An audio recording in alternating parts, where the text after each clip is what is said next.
Honourable Leader of the Opposition. Thank you, Mr. Speaker.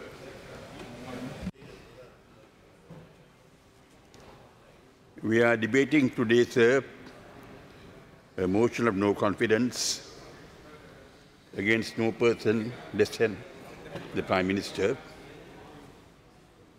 And the motion substantially deals with the question of corruption. Corruption has been, sir, the worst disease that has afflicted our country. There was a time when there was no complaint of corruption. But in recent years, corruption has been the worst disease, as I said before, that has afflicted the country. And it must be eradicated completely. There can be no question about it. The roots of corruption must be eradicated. And I think there would be general agreement that politicians probably constitute the root for corruption. And I think that needs to be addressed and that needs to be eradicated. Any complaint of corruption must be fully investigated. And the severest punishment must be awarded to persons found guilty of corruption. There can be no compromise there whatever in regard to that position.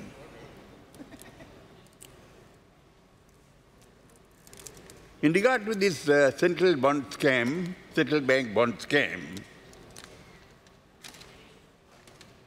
consequent investigations, 2 persons are presently in custody. There has been a warrant issued against another person, and investigations are proceeding. No one should be spared. The rule of law should be applicable to everyone, whoever he might be. The rule of law can be no respecter of persons.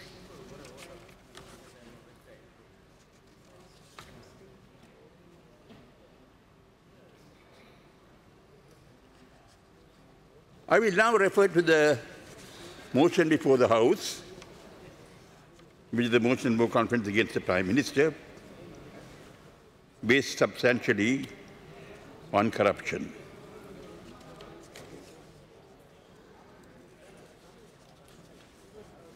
The motion of no confidence seeks to implicate the Prime Minister with the bond scam. Statements of actions by the Prime Minister of a general nature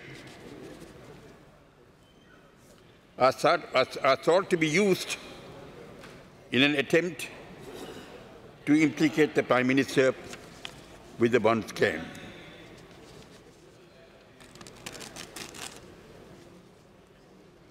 The wording of the motion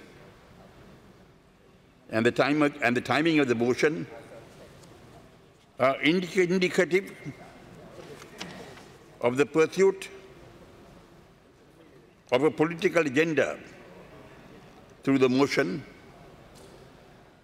rather than fixing responsibility in regard to the bond scam.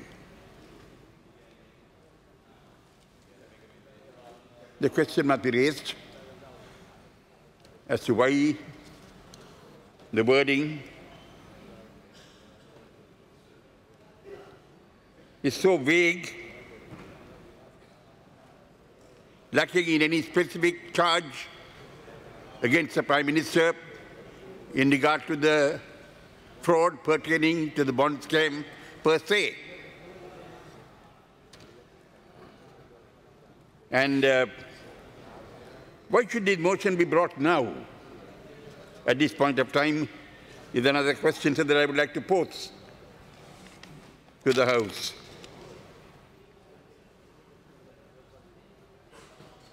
The wording is of too loose and too general in nature. It could be that the Prime Minister is facing this situation because of the confidence he placed in someone who has betrayed him. But where is the evidence or charge against the Prime Minister of involvement in the bond scam per se?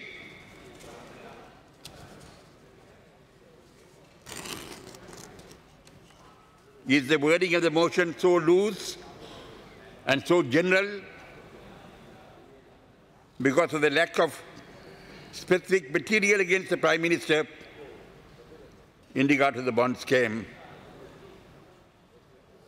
And if that is so, in my submission, the motion lacks credibility.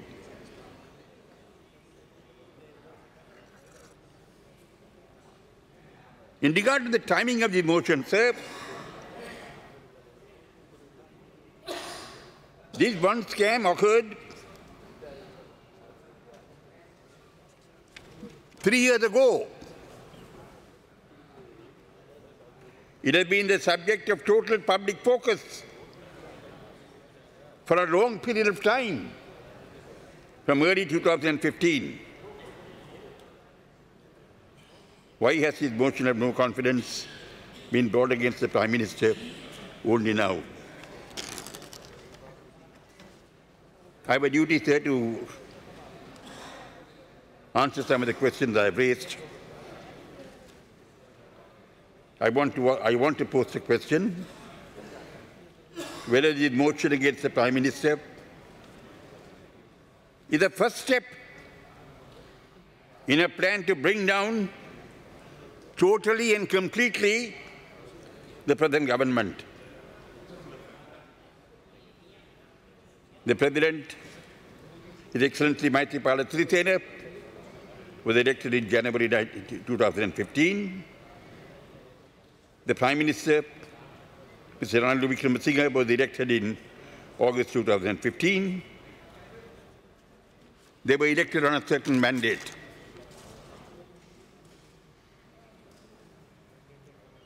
What was that mandate? Firstly, the resolution of the national question, which has plagued this country for the past 70 years. We've had a very cruel and wicked war that has raged in this country for a 30-year period. The 30th Amendment to the Constitution was elected in 1988.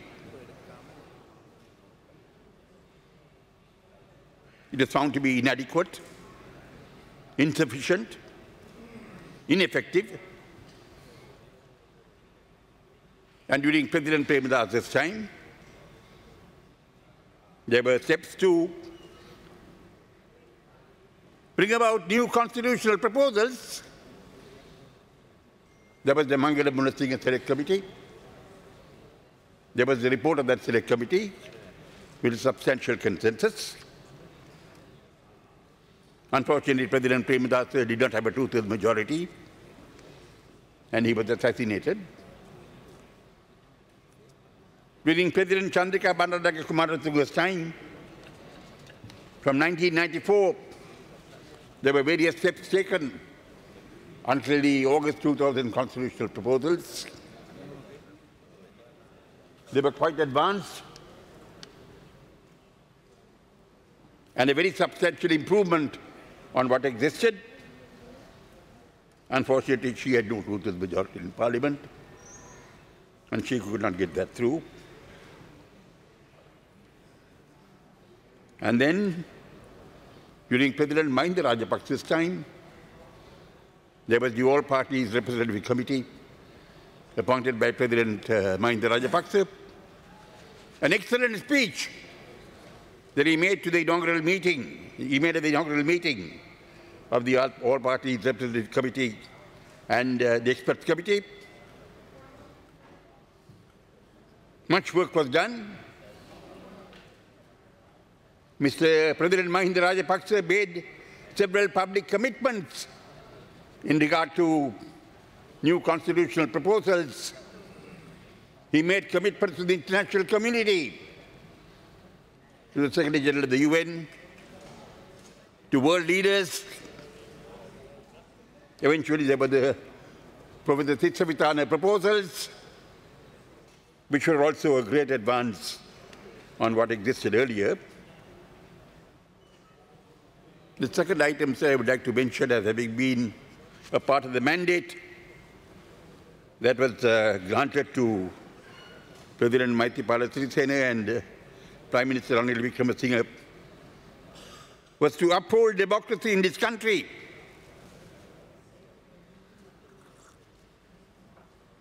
And avoid this country moving towards totalitarianism and dictatorship.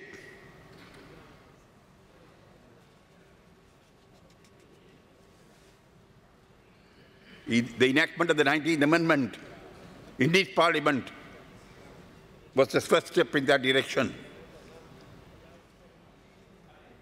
I think the third item in that mandate of significance was uplifting the economy so as to give our people a better quality of life, and eradication of corruption and waste was one aspect of that matter.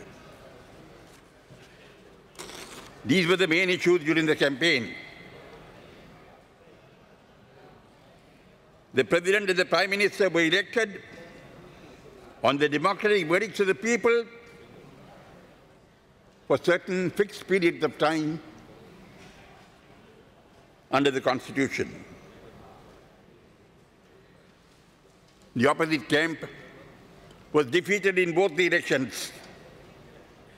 Everyone knows who was defeated. What was the mandate the people gave? I think, sir, the mandate the people gave is best reflected in the opening address made by His Excellency the President Maithripala Sirisena when he addressed Parliament on the 1st of September 2015, when he outlined and made an official statement on government policy in Parliament. I would like to read, sir, from that statement of policy defining the mandate which His Excellency President Maithripala Sirisena made in Parliament. I presume that this new Parliament marks an important turning point in the Sri Lankan political history.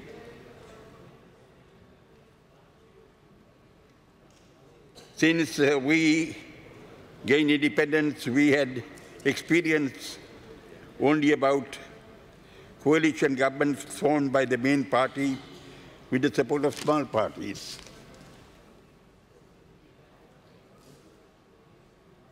He referred to the fact that in this Parliament, the two main parties had come together. The main objective of consensual government that is formed based on the concept of national government is to build reconciliation amongst all the ethnic groups and achieve social and economic development simultaneously and achieve high human development, enabling us to face the world, to face the new world that will dawn by 2020, and to face the national and international challenges in a similar manner.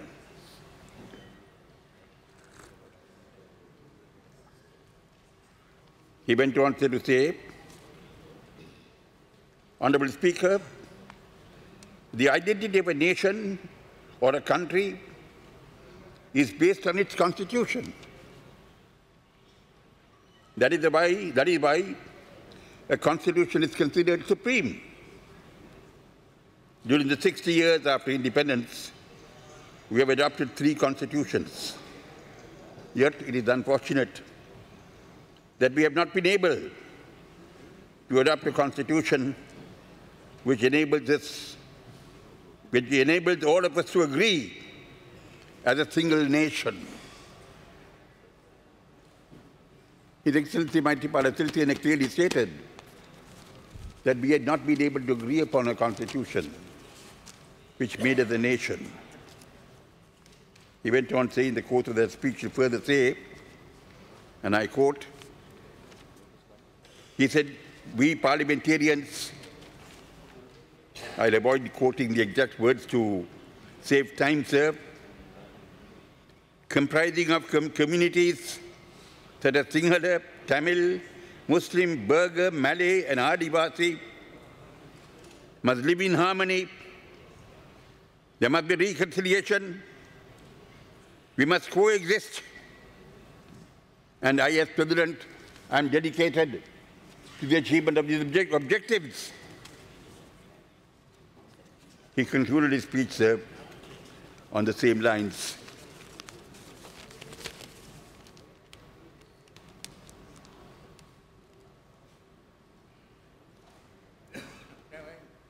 From now on, I make an appeal to all of you with respect to pay your attention as to how the consensus based upon cooperation of the people's representatives and collaboration of the 2 major political parties could be utilized in favor of the progress and forward march of the nation in a way the proper political culture which is being developed is further established.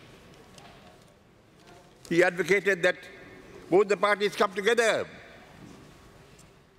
in order to constitute the people of this country as a nation and to give them a new constitution. I will not quote extensively from that speech, sir, for lack of time. I'll move on to my next point. At the local authority elections held in February 2015, a new political formation, the Podujana Perumana, had done better than the President of the SLFP or the UPFA or the Prime Minister of the UNP or UNF. It is our view that inadequate performance by the government in the first half of their term was the cause of that result. If they perform better in the remaining 2.5 years, public disenchantment can change. Unfortunately, the Podujana Perumana does not want that to happen.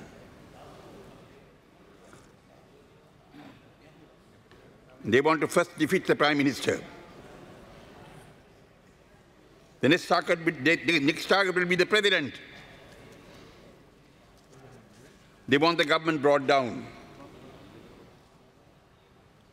We want the government to implement the mandate given to it by the country in January and August 2015.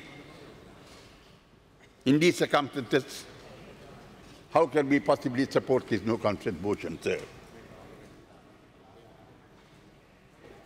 When particularly in relation to the bond scam, the motion does not reveal anything specific against the Prime Minister.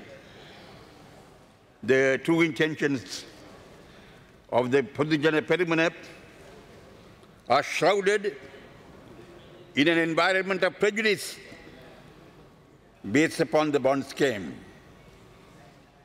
We cannot fall a victim to such machinations and allow ourselves to be used to achieve their political objectives.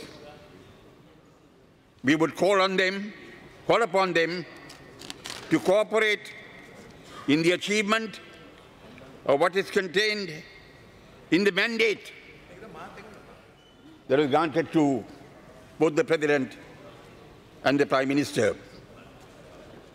All of you in the joint opposition, or most of you, were members of the Chandrika Bandaranaike government. You were members of the Mahinda Rajapaksa government. You were members of the Titsavitana All-Party Representative Committee. You played a role in the formulation of all those constitutional proposals. Many of you have participated. President Mahinda Rajapaksa has definitely participated, both in President Chandrika Bandaranaike's proposals and the proposals during his own time. We therefore have to cooperate, sir, in regard to the making of a new constitution.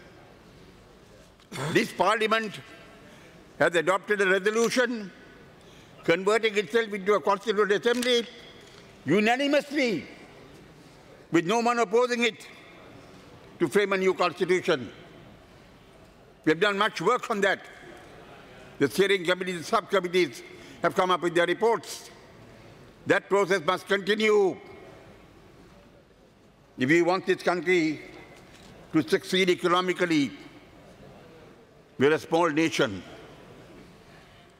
But we, both militarily and economically, we are very strategically located in the Indian Ocean region. We can become the economic hub of the Indian Ocean area. We can have access to wide markets, large markets, if our economy can improve. And our economy can improve only if there is genuine peace in this country. If all the people in this country, whether they be Tamils, Muslims, Sinhalese, Burghers, Malays, or whomever, are able to live as equal citizens. So I think, sir, your duty must be to cooperate with the government and join together in keeping with the unanimous resolution we adopted to frame a new constitution, and we should go forward in regard to that matter.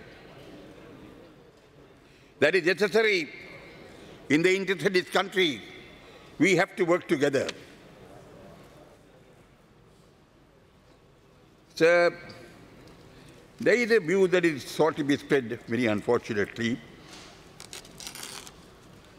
that we are inclined to support the UNP against the SLFP.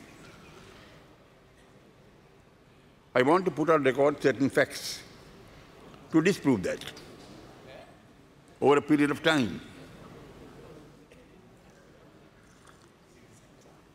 In 1960 March, the UNP was installed in power. They didn't have an absolute majority. We voted with the SLFP to defeat the 1960 March government of the UNP. In 1960 July, the SLFP came into power. Between 1965 and 1970, we cooperated with the UNP to run a government. In 1994, when Madam Chandrika Bandaranaike was the SLFP candidate for presidency, and Mr. Gamini Disnaikar, for whom I have a lot of personal regard and respect, was the UNP candidate, we supported Madam Chandrika Bandaranaike, the SLFP candidate. In 1999, when Madam Chandrika Bandaranaike was the SLFP candidate against Prime Minister Ranil Wickremesinghe, we supported Madam Chandrika Bandaranaike against the UNP. The late Mr. S.W. Bandaranaike was the first political leader, first political singular leader to sign a pact with the acknowledged Tamil leader, Mr. S.A.B. Sampanthan, in 1957. He wanted to establish regional councils, and you are prepared to create a Tamil-speaking region in the northeast under the Bandaranaike-Sampanthan Pact.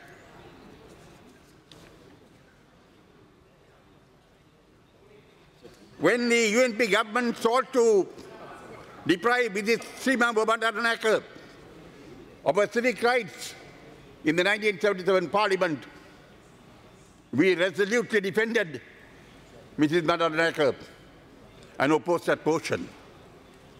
We were under great pressure from UNP leaders not to defend her. I remember, sir, I was a young member of Parliament, a new member of Parliament, having come to Parliament for the first time in 1977. I myself very strongly defended her.